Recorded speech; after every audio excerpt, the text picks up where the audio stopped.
Hi everyone, we're about ready to have a storm here, so if I have to duck for cover, you'll know what's happening. So this morning I woke up, so you can hear it, with like massive fear and doubt, like coursing through my body. And I was like, whoa, I haven't felt that in a long time. And it just was like, what is going on here? And so I wanted to just talk about, like, what do you do with that? You know, like, it's happened to me many times before. Hi, Monica.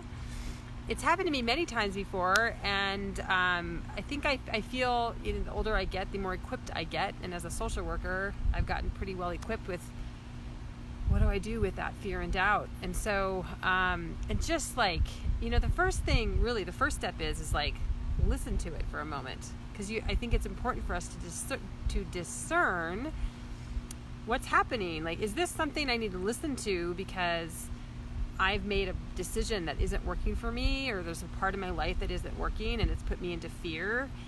And so we have to learn how to like take a moment to listen. And luckily it was early morning. I woke up really early.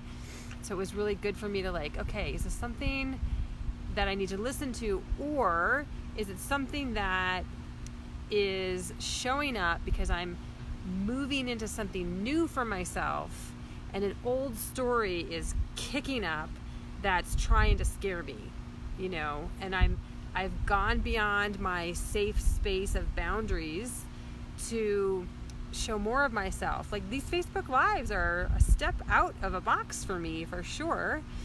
And so is it something that is being kicked up because I'm growing, basically? And those are two very different things, and we need to have different responses for them, right? So hi, Linda. Hi, Michelle. And so, you know, on the one hand, if we need to listen to it to make changes, you know, something's telling us to take action, right? And then the other side is, you know, hey, you're growing and changing and moving into something more for yourself, and something's holding you back, and it's really just coming after you. And so that's what I discerned this morning is happening for me. And so it's like, okay, I don't need to fight the fear. I don't need to fight the doubt that I'm feeling right now of like, oh my gosh, am I making the right decisions in my life? Am I doing the right thing right now? And so what I do is I have a lot of things I do. I can only share a few of them right now. So hi, Brittany. And so what I did this morning, because I feel amazing and I have no fear or doubt right now, which is really awesome. So I meditated first, which is always incredibly helpful for me, a 15-minute meditation. What I did next is I did a gratitude practice where I write down 10 things that I'm grateful for, and I feel those things in my heart and I say, thank you, thank you, thank you. For the things that are in my life that I appreciate. And so gratitude is a lovely step, because when we're afraid, and here comes the rain, so I'm going to have to make this short. When we're afraid, when we're doubting ourselves, it's hard to have gratitude. And so that's one thing that gratitude can do for us. Besides, it can do many things for us, but that's one thing to overcome that fear, right? It's like, you know, if we have fear of money, if we're grateful for the money we've had in our lives, if I'm grateful for the home, the beautiful home my parents provided for me, living on a lake and growing up on a lake and having beautiful, wonderful things in my family and in my home, that fear isn't pressing down on me so much anymore. So going through that process was extremely helpful. So some other things that I do, another thing that can't survive with fear is curiosity. And so curiosity is just like, and it doesn't have to be being curious about the fear, which is actually helpful, but you can be curious about anything. It's just your brain. So when I realized that this was me moving into something greater for myself, and something was holding me back, then I just really knew that, you know, I wanted to step into that. And so the curiosity piece was helpful of like, you know, what is it that's trying to show itself right now? What is it that's trying to hold me back?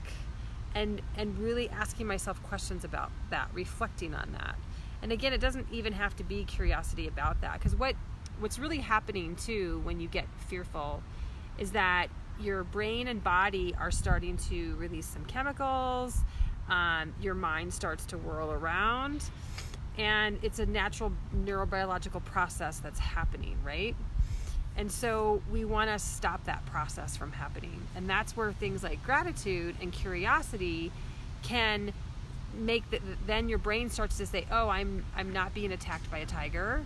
Oh, there's not a snake in my room. I can calm down now.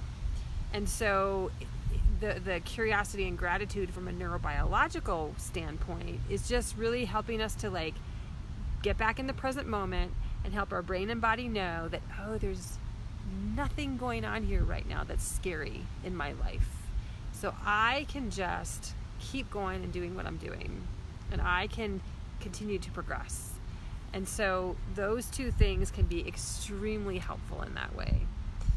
And then the other thing that I do to help me as well is I move my body, because what happens when we freeze, when we get afraid, when we have fear and a doubt? We either fight, flight, or freeze, right? So in order to shift that, and most of us have, these patterned ways that we respond. Most of us have a patterned way we respond, and I tend to have a freeze response. So for me, moving my body is a really helpful thing. And I might do exercise is one way, which I do find helpful, but I even find it more helpful if I dance.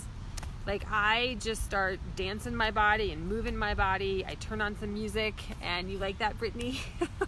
I turn on some music, or I might have a chant that I do as well, just to like shifting the chemicals in my body, shifting with movement, what's happening in my body, get me out of freeze, takes me to a different level. And that for me, what worked the best this morning, and some days, one thing works better than something else. So that's why it's helpful to have a whole toolkit of what we can do. But moving my body tends to be one of the best things, even if it's taking a walk. It doesn't have to be anything dramatic. For me, dancing is one of the most fun things to do, because I just laugh, and I dance really crazy and wild. I jumped on my bed. I started just like, and I got loud and I chanted and had a great time.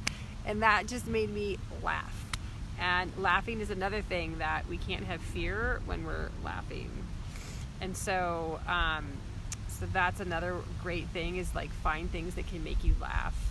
So I hope you all can explore what's going on with you when you have fear or doubt going on in your life, and discern well what direction to go with it, whether it's helpful or whether it's holding you back, and that you can find ways to work with that. So thank you so much, and have an amazing day. Goodbye. Hi, Ronnie. I'm just signing off here. Thank you. Bye. You're welcome, Monica.